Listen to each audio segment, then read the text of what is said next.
আলঙত যদি মই কওঁ যে কাৰ্বি আলং অসমৰ ভিতৰত হিমন্ত বিশ্ব শৰ্মা যাবই, কাৰ্বি মানুহখিনিয়ে কেনেকুৱা ফিল কৰিব? সেইকাৰণে এনেকুৱা ধৰণৰ কথাৰ কাৰণে আজি সমস্যাবিলাক হৈ আছে। মই ৰিকুৱেষ্ট কৰিম যে যদি আপোনালোকে উজনি অসমত এনেকে আগ্ৰাসীভাৱে যাম বুলি কয়, মোৰ কাৰণে ল এণ্ড অৰ্ডাৰ মেইনটেইন কৰাটো টান হৈ যাব। মাননীয় অধ্যক্ষ মহোদয়, মুখ্যমন্ত্ৰী মহোদয়ে কথাটো ঠিকই কৈছে, ভালো পাইছো, কিন্তু ভাৰতত একমাত্ৰ ৰাজ্য অসম য'ত এই এখন ৰাজ্যৰ পৰা আৰু এখন জিলাত মানুহ যোৱা, ব্যৱসায় কৰা বা শ্ৰম কৰাৰ ক্ষেত্ৰত প্ৰশ্ন নহয়। ভাৰতত এনে ৰাজ্য আৰু নাই, এনেকুৱা ফ্ৰী এক্সেছ নাই। এখন জিলা নামনি মানুহ তাত যাব নোৱাৰিব, আপাৰৰ মানুহ ইয়াত আহিব নোৱাৰিব। এখন মুখ্যমন্ত্ৰী মহোদয় স্বীকাৰ কৰি আছে আমাৰ এখন ৰাজ্য য'ত এক্সেছ নাই। কালি কি ষ্টেটমেণ্ট ওলাইছে যে উজনিত মাছ নপঠাওঁ। তাৰমানে মই ইমান দিন যি কৈছিলো যে এতিয়া ইকনমিক ব্লকেডৰ কনচেপ্টটো লৈ আহিলে। ইমান দিন আছিলে ভূমি, যোৱাকালিৰ পৰা নতুন এলিমেণ্ট এটা, তাৰমানে অহাকালি খাৰুপেটীয়াত গণ্ডগোল এটা হ'লে অহাকালি খাৰুপেটীয়াত কৈ দিব গুৱাহাটীত চব্জি নপঠাওঁ। তাৰমানে যিখিনি না মোক জাষ্ট কৈ ল'ব দিয়ক, অখিল গগৈ ডাঙৰীয়া যোগ দিব। মই আপোনাক অনুৰোধ কৰিছো এই ষ্টেটমেণ্টটোৱে আইন শৃংখলা হ'ব পাৰে, আপুনি ক'ব। মই আপোনাক মই একদম আপত্তি কৰা নাই, কাৰণ এই বিষয়টো ইয়াত অলপ নিষ্পত্তি হ'ব লাগিব। সেইকাৰণে অখিল গগৈ ডাঙৰীয়াও ইয়াত দুআষাৰ কওক, মই বিচাৰিম। আজি যি ধৰণে হাউচত বিৰোধী দলপতিগৰাকীয়ে ক'লে কনষ্টিটিউচনেল লিগেল ৰাইটছ, এইটো এক জেগাত, সমাজৰ চেনচিটিভিটিবিলাক বেলেগ জেগাত। কালি যদি আপুনি কয় যে কামাখ্যাও অসমৰ তুলনাত, গতিকে কামাখ্যাত গৈ মই বহি ল'মেই, নাই, এইটোতো লিগেলি ৰাইট হ'লেওতো কোনেও নকৰে। এটা হ'ল লিগেলি ৰাইট আৰু আন এটা হৈছে সমাজৰ ব্যৱস্থা, সমাজৰ চিষ্টেম। আজি আপোনালোকে আবেগত হওক কিবাত হওক প্ৰথমবাৰ বিধানসভাৰ ৰেকৰ্ডত কৈ দিলে যে আমি আমাৰ অধিকাৰ আছে, আমি গোটেই অসমত যামেই। নাই, এইটো ক'লো নাই, আৰ্টিকল 14 মতে অধিকাৰ আছে, কিন্তু সেইটো অধিকাৰ আমি প্ৰয়োগ কৰিব পাৰোঁ নেকি? আজি এটা খিলঞ্জীয়া জাতি জনগোষ্ঠী উজনি অসমত আজি এই ধৰণে তেওঁলোকে বাস কৰিছে। তাতে যদি আপোনালোকক কোনোবাই মাতিছে, কাম কৰিব মাতিছে, আপোনালোক তাত যাবই, অতিথি, কিন্তু মই যামেই। যিটো ষ্টেটমেণ্ট আজি আপোনালোকে আৰম্ভ কৰিলে, এই ষ্টেটমেণ্টটো যদি সদনত আৰু দুবাৰ তিনিবাৰ পৰে, মোৰ কাৰণে ল এণ্ড অৰ্ডাৰ কণ্ট্ৰল কৰাটো ডিফিকাল্ট হ'ব। মই ল এণ্ড অৰ্ডাৰ পইণ্টৰ পৰা কৈছোঁ, কাৰণ আজি এই ষ্টেটমেণ্টটোৰ এটা বেয়া মিনিং হ'ব। দ্বিতীয়তে, কেইদিনমান আগতে আপোনালোকৰ ফালৰ পৰা কোনোবাই, মই নকওঁ, যে আমি নগাঁৱৰ পৰা মাছ নপঠাওঁ। তাৰমানে ইজ ইট নট যে ইকনমিক ব্লকেট, এইটো এটা ইকনমিক ব্লকেট আৰম্ভ কৰি দিলে। তাৰমানে ইমান দিন আপোনালোকে যিবিলাক মোক কৈ আছিল যে এইবিলাক হিমন্ত বিশ্ব শৰ্মাই এনেই কয়, এনেইতো কোৱা নাই, যিটো প্ৰমাণ হৈ গ'ল যে আপোনালোকৰ মাইণ্ডত ইকনমিক ব্লকেটটো মূৰত আছে। ইটি যে আজি ইমান দিনে যেতিয়া ইয়াতে কি কৰে যে গুৱাহাটীৰ চব্জিৰ দাম বঢ়োৱাটো, এতিয়াতো আপুনি 1:1 লিংক কৰি দিয়ক। আজিলৈকে অসমত কোনেও কোৱা নাই যে অমুক আপুনি মাছ নাই পঠোৱা, মাছ অন্ধ্ৰপ্ৰদেশৰ পৰা আহিব, মাছ অসমৰ ল'ৰাই উৎপাদন কৰিব। কিন্তু এনেকে যদি উজনি অসমত সৰু ঘটনা এটা হৈছে, ইমান ষ্টেটমেণ্ট দিছে, ঘটনা ক'তো হোৱা নাই, এটাই মাত্ৰ নাজিৰাত ঘটনা হৈছে। ঘটনা আৰু উজনি অসমৰ মানুহখিনিয়ে বিবৃতি দিছে, আইন হাতত লোৱা নাই। নহয়, ঠিক আছে, নাই, মই ক'লো নহয়, এটা ঘটনাক বাদ দি, কিন্তু তেনেকুৱা ঘটনা নামনি অসমত আপোনালোকে জানে আমাৰ মানুহখিনিৰ ওপৰত কিমান ডেইলি হৈ থাকে। কিয় মই উদাহৰণ দিছো, উইথ এক্সাম্পল কওঁ স্যাৰ মুখ্যমন্ত্ৰী মহোদয় আমাৰ মানুহ তোমাৰ মানুহ এই কথাটো মুখ্যমন্ত্ৰী আমাৰ মানুহ বুলি মুখ্যমন্ত্ৰী যদি কয় আমাৰ মানুহ তোমাৰ মানুহ এগৰাকী মুখ্যমন্ত্ৰীয়ে কয় অলপ পিছত এইটো ৰেসপন্ড কৰিব অলপ পিছত সকলো মানুহক একেবাৰে নিজৰ মাননীয় অধ্যক্ষ মহোদয় আপোনাৰ এৰিয়াৰ মানুহ কাৰণে আপোনাৰ মানুহ আপুনি নামনি অসমৰ বিধায়ক আমাৰ মানুহ বুলি ভাবো এই অসমত প্ৰত্যেকজন মানুহ নিজৰ মানুহ বুলি মুখ্যমন্ত্ৰী মানুহ হয় মই কম মোৰ মুখ্যমন্ত্ৰীয়ে প্ৰত্যেকজন মানুহ বুলি ভাবিব লাগিব তেখেতে আমাৰ মানুহ তোমাৰ মানুহ বুলি ডিভিজন কৰিলে এই সংঘাতটো এনেকৈ কোনোবাই যদি মাছ বেপাৰীয়ে সমষ্টি মানুহখিনি আপোনাৰ নহয় এনেকৈ আহিছে কোনোবা মাছ বেপাৰীয়ে যদি এনেকৈ কৈছে যে মাছ কেনেকৈ পঠাব মাছ লৈ যোনে যাব তাক যদি মাৰপিট কৰে তাৰ নিৰাপত্তালৈ দিয়ক তাৰ মানে কেনেকৈ পঠাব ইয়াৰ মানে ক'ব পাৰে মন্ত্ৰীয়ে আমাৰ মানুহ তোমাৰ মাননীয় অধ্যক্ষ মহোদয় মই নিজে ৰিকুৱেষ্ট কৰিম আপোনাৰ ক'বৰ কাৰণে কাৰণ এইখিনি কথাৰ ওপৰত আপোনাৰ ষ্টেটমেণ্ট ৰেকৰ্ডত যোৱাটো খুব দৰকাৰী এই যে আজি ক'লে যে আমি যামেই উজনিত ইয়াৰ ওপৰত আপোনাৰ প্ৰতিক্ৰিয়া এই সদনত অহাটো খুব প্ৰয়োজনীয় এই যে ইকনমিক ব্লকেট আৰম্ভ কৰিছে উজনি অসমৰ বিৰুদ্ধে ইয়াৰ ওপৰত আপোনাৰ মন্তব্য অহাটো খুবেই প্ৰয়োজনীয় মোৰ কোনো আপত্তি নাই এই ল'ৰা বিজেপিৰ কেডাৰ পীযুষ হাজৰিকাৰ ঘনিষ্ঠ মানুহ আৰে ঘনিষ্ঠ নহওক কিয় মই কোনে মানুহ কি কথা কাৰ কি মই ক'ব যোৱা নাই মই খালি এটাই কথা কৈছো যে যেতিয়ালৈকে অসমত খিলঞ্জীয়া মানুহখিনিৰ অধিকাৰ সুৰক্ষিত হৈ থাকিব সকলোৱে সব কৰিব পাৰিব কিন্তু খিলঞ্জীয়া মানুহখিনিক যদি আপোনালোকে দাবী ধমকি দি বহাব খোজে পৰিৱেশটো ঠিক নহ'ব এইটো কথা সদায় মনত ৰাখিব আৰু আপোনালোকে এইটো কথা সদায় মনত ৰাখিব যে এইখন অসমত জাতি জনগোষ্ঠীৰ এটা বিভিন্ন অঞ্চলত তেওঁলোকৰ প্ৰভাৱ আৰু এইটো আজি নহয় হাজাৰ হাজাৰ বছৰ ধৰি কাৰ্বি মানুহখিনি কাৰ্বি আলঙত বড়ো মানুহখিনি বড়োত আহোম মানুহখিনি উজনি অসম উত্তৰ অসমত এটা তেওঁলোকৰ সাংস্কৃতিক প্ৰভাৱ আছে খিলঞ্জীয়াৰ এটা অধিকাৰ আছে ইউএনৰ চাৰ্টাৰ আছে অন ইণ্ডিজেনাছ পিপলছ ৰাইট এইটো বাহিৰৰ পৰা অহা কনচেপ্ট নহয় আৰু অনাৰেবল সুপ্ৰিম কোৰ্ট অফ ইণ্ডিয়াই কৈছে যে অসমৰ ওপৰত এটা এগ্ৰেছন চলি আছে এইবিলাক মোৰ শব্দ নহয় আপোনালোকে যে কয় হিমন্ত বিশ্ব শৰ্মাই কয় এই শব্দবিলাক ইয়াত গোপীনাথ বৰদলৈ কৈ যোৱা শব্দ বিষ্ণুৰাম মেধিয়ে কৈ যোৱা শব্দ এই শব্দবিলাক সুপ্ৰিম কোৰ্টৰ মহামান্য আদালতে কৈ যোৱা Sarbananda Sonowal versus government of India কেছটো পঢ়িব তাত লিখা আছে অসমৰ ওপৰত ইকনমিক এণ্ড এক্সটাৰ্নেল এগ্ৰেছন আৰম্ভ হৈছে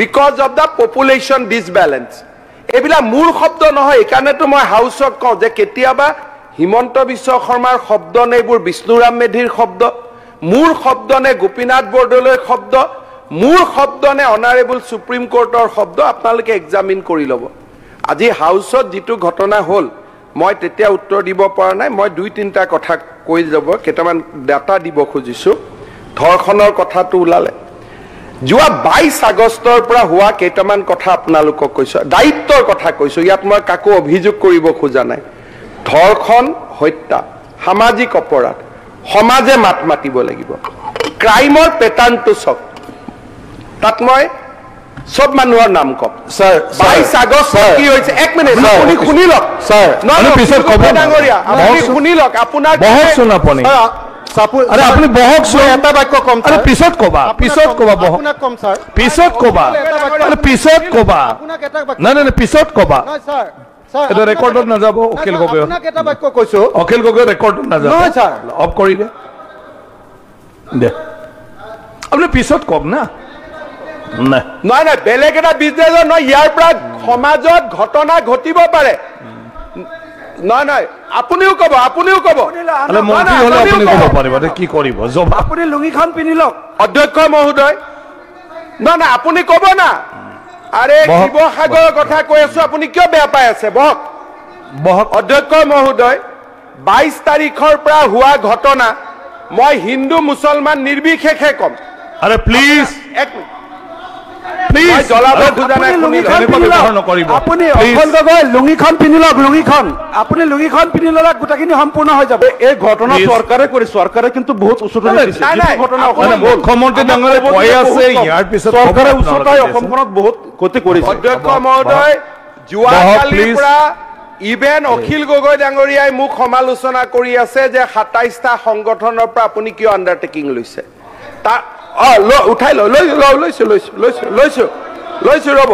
তাৰ মানে আমি যে কোনো কাৰণতে আইন শৃংখলা কম্প্ৰমাইজ কৰা নাই তাৰ প্ৰমাণ আজি অখিল গগৈ নিজেই দিলে। ৰ'ব দিব লাগে। একেখন মিটিঙত ৰমেশ পেগু আছিলে, ডিচি আৰু এছপি আছিলে। আমাৰ হাত নাই দিয়া বাপৰে, আকৌ আমাৰ বুলি কৈ আছে, মাইণ্ড কৰক। আমাৰ আকৌ আমাৰ বুলি কৈ আছে। কংগ্ৰেছ এওঁতিয়া শুনি লওক, আমাৰ তেখেতৰ এতিয়া এইবিলাক আপুনি পিছত নকব হিমন্ত বিশ্ব শৰ্মাই লগাই দিছে সংগঠন বিলাক আমাৰ বুলি অখিল গগৈ কৈ আছে।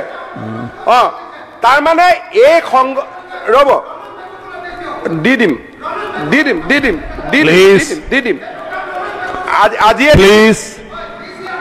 আজি দি দিম DCSP কো দি দিম। প্লিজ বহক না, আপুনি বহকচোন, আপুনি বহকচোন, পিন্ধি লওক। অখিল গগৈ ডাঙৰীয়া আপুনি লুঙিখন বহকচোন। পিন্ধি ল'লে হৈ যাব আৰু। আপুনি বহক, আপুনি বহক, আপুনি বহক, মাননীয় অখিল গগৈ ডাঙৰীয়া, বহক, মাননীয় অখিল গগৈ ডাঙৰীয়া, আপুনি লাইনটো শুনি লওক। আপুনি শুনক না, আপুনি শুনি লওক। পিছত এনেকুৱা নকয়, আপুনি বহকচোন, আপুনি বহক, আপুনি বহক। অখিল গগৈক ছাছপেনশ্যন কৰি দিয়া হ'ল, তেওঁ হয়তো কিবা অখিল গগৈ অলপ দেৰি বাহিৰত গ'লে হ'ল, তাৰপিছত আকৌ আহিব। অখিল গগৈ বাহিৰত যাওক, আকৌ আহিব। ছাৰ ছাছপেণ্ড কৰিব নালাগে, এইখিনিৰ কাৰণে তাক লুঙিত ধৰি উলিয়াই দিয়ক, লুঙিখনত ধৰি ডাঙৰ হ'ব লুঙিখনত ধৰি ডাঙৰ দে। হ'ব। বাৰে বাৰে অখিল গগৈ কৈ আছে আমাৰ সংগঠন উঠাই ল'ব লাগে, কিন্তু মাইণ্ড কৰিব। নহয়, পৰিৱেশটো ধৰি ৰাখিব লাগিব, ছেছনত চবেই কথা ক'ব লাগিব। এইটো সময়ৰ কাৰণে নিজৰ বিলত আহি যাব অখিল গগৈ, মাননীয় সদস্যসকল, তেখেতৰ বিলত আহি যাব। আপোনালোকে চাওক, আজি আপোনালোকে মোক একিউজ কৰি আছে। অখিল গগৈ ডাঙৰীয়াই বাৰে বাৰে কৈছে আমাৰ সংগঠন। বাকী আপোনালোকে বুজিব হাব হৈ কোনে খুটে, বেজ হৈ কোনে জাৰে। অন্ততঃ মই যি কওঁটো মুখত কওঁ। এতিয়া ২২ তাৰিখৰ পৰা হোৱা ঘটনা কেইটা মই আপোনালোকক কৈছো, ইয়াত মই সকলোৰে নাম কম neutrally. Rape of a minor girl student in Dhing on 22 August. কোনে কৰিছে মই নামখিনি ক'ব খোজা নাই। Attempt to a 9 year old, ইয়াত কিন্তু মই মুছলিম হিন্দু চবৰ নাম কম। প্ৰথমতে দুটা মুছলিম নাম ওলাইছে বুলি আপোনালোকে বেয়া নাপাব, তলত মই চব কৈ দিম, মোৰ কোনো ইয়াত নাই। Attempt to rape a 9-year-old girl by a Maulavi in Lakhimpur. Attempt to a gang rape in a teenage girl in Buruhit, Bihali. Report of attempted molestation of a girl in Kamalabari, Majuli by Bikas Datta. One Sarug Hussain was caught and handed over to police by public for inappropriate behavior with a girl while walking in Tezpur.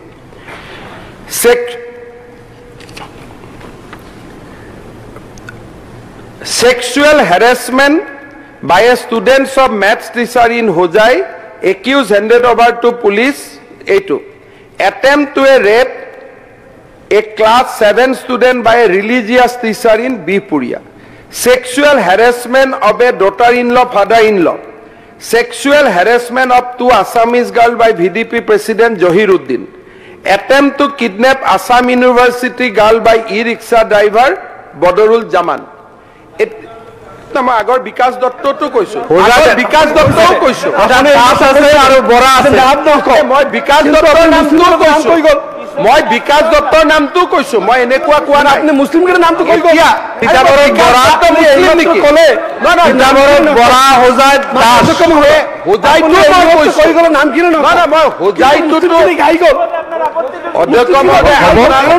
আপোনালোকে এতিয়া মোৰ কথাটো শুনিল। Rapist is rapist, বাট প্ৰব্লেমটো হ'ল কি, যেতিয়া ৰেপিষ্টজন মুছলিম হয় আৰু ভিক্টিমজন হিন্দু হয়, ঠিক আছে, ইয়াত এটা এংগল লৈ লওক।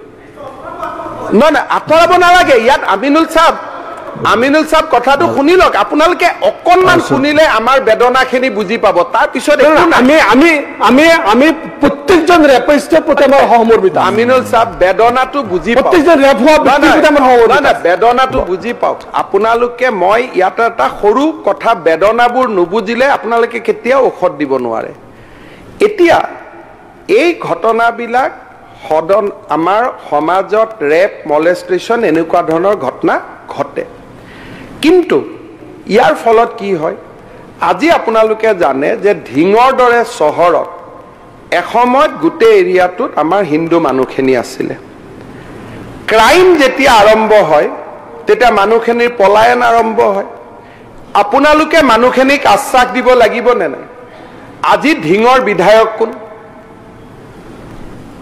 আজি আপোনালোকে চাওক গোটেই নামনি অসমত ঘটনাবিলাক সংগঠিত হয় আপোনালোকৰ যিবিলাক বিধায়ক জনপ্ৰতিনিধি নিৰ্বাচিত হয় তেওঁলোকে সংখ্যা গুৰু তাতে সংখ্যালঘু মানুহখিনিক গৈ আশ্বাস নিদিয়ে যে সব আপোনালোকৰ যি হৈছে আমি নিৰাপত্তা দিম আপোনালোকে গাঁওখন এৰি যাব নালাগে আপোনালোক কতো নাযায় কোনো যোৱা নাই ঢিঙৰ পৰা কোনো যোৱা নাই স্যাৰ আমি অলপ কবলৈ নাই যোৱা কি কথা কয়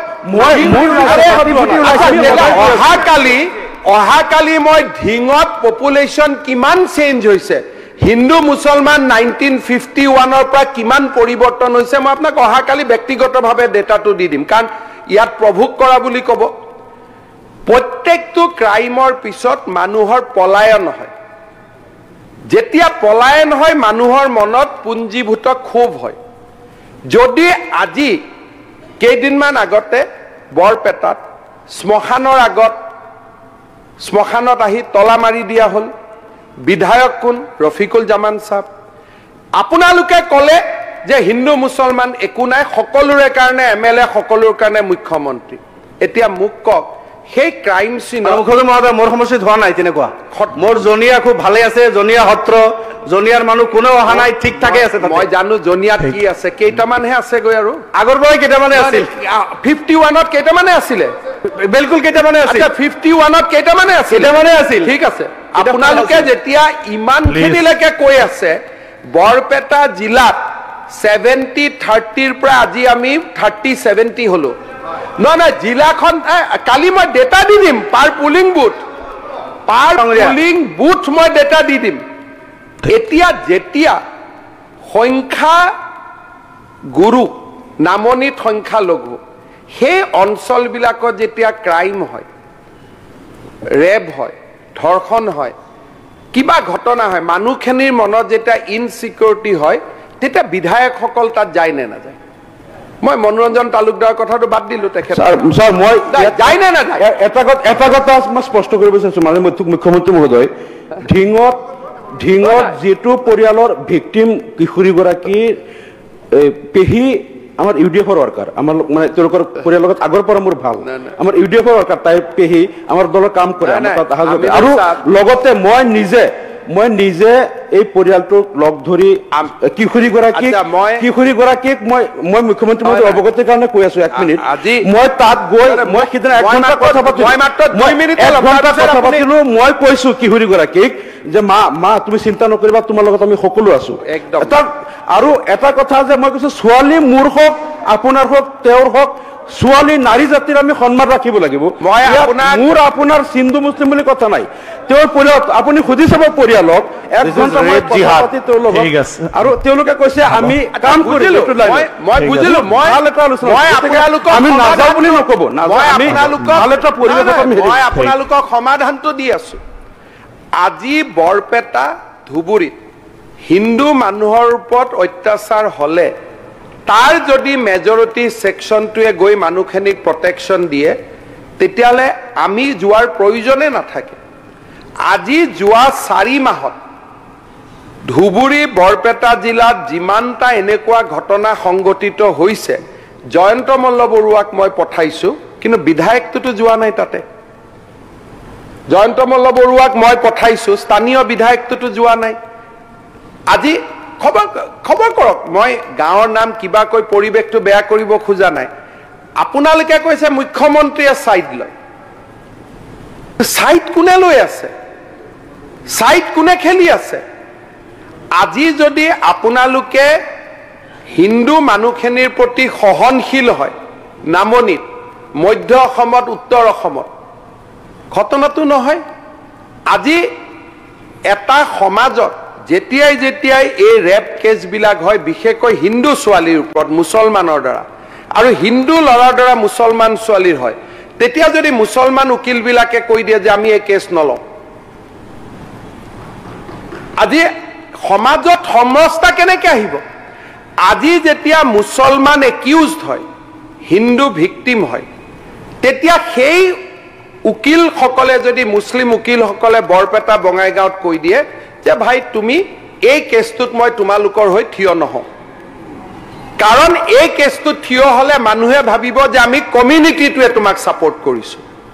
ৰিভাৰ্ছ, হিন্দু ল'ৰা এজনে যদি মুছলিম ছোৱালী এজনীক ধৰ্ষণ কৰে, হিন্দু উকিলে যদি কয় তোমাৰ কেছ আমি নলওঁ, সমাজত ৰেপ থাকিব, সমাজত ধৰ্ষণ থাকিব।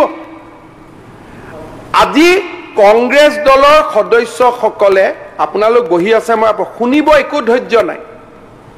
বেদনাবিলাক যেতিয়া শুনে তেতিয়া গোটেই কথাবিলাক ছলভ হৈ যায়। মৰিগাঁৱত যেতিয়া মুছলিম ছোৱালীৰ ওপৰত ধৰ্ষণ হ'ল, মইতো তাতো গৈছোঁ, লাহৰী ঘাটত। মইতো ৰেপৰ ক্ষেত্ৰত হিন্দু মুছলমান কৰা নাই, মই তাতো স্পটত গৈছোঁ, কিন্তু সেইজন মানুহকো ৰক্ষণাবেক্ষণ কোনে দি আছিলে? এতিয়া লাহৰী ঘাটৰ বিধায়ক উঠি গ'ল, মোক তেওঁৱে কয় যে বেছি একশ্যন ল'ব নালাগে, কিন্তু ভিক্টিম মুছলিম, পাৰ্পিট্ৰেটৰো মুছলিম।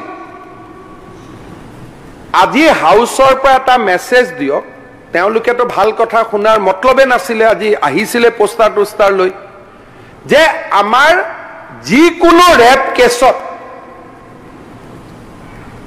আমাৰ যদি সমাজৰ আসামী হয়, সমাজৰ উকিল এটাত অংশগ্ৰহণ নকৰে, তেওঁক প্ৰটেকশ্যন নিদিয়ে। আমি সকলোৱে মিলি পৰিৱেশ এটা বনাওঁ।